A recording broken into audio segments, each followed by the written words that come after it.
এই দেশটা ধ্বংস হওয়ার কারণটা কি? আজকে দেশটা কি চলতেছে?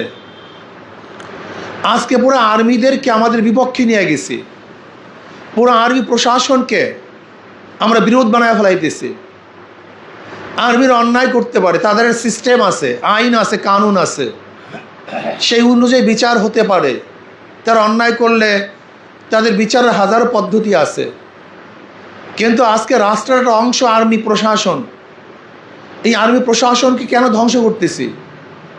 তাদের বিরুদ্ধে অহরহ বলতেছি। আর্মির চিফকে আমার পছন্দ হয় না, সেটা বলার জায়গা আছে, কিন্তু পাবলিক প্লেসে যদি এত আমি তাদের ব্যাপারে কুৎসা রটনা করি, এটিকে আমাদের জন্য ঠিক হবে? উনি চলে যাবেন, কিন্তু আর্মির উপরে আমাদের যে ভীতি শ্রদ্ধা হবে, এটিকে দেশের জন্য কল্যাণ হবে? কাজে আমাদের প্রত্যেকটা কাজ করার আগে চিন্তা করা উচিত, এটার এফেক্টেড প্রভাব কি পড়বে, ভবিষ্যতে কি অবস্থা হবে। এর জন্য ইসলামী আন্দোলন নেতাকর্মীদেরকে বলবো, যে কোনো কাজ করতে হবে হুঁশে কাজ করতে হবে।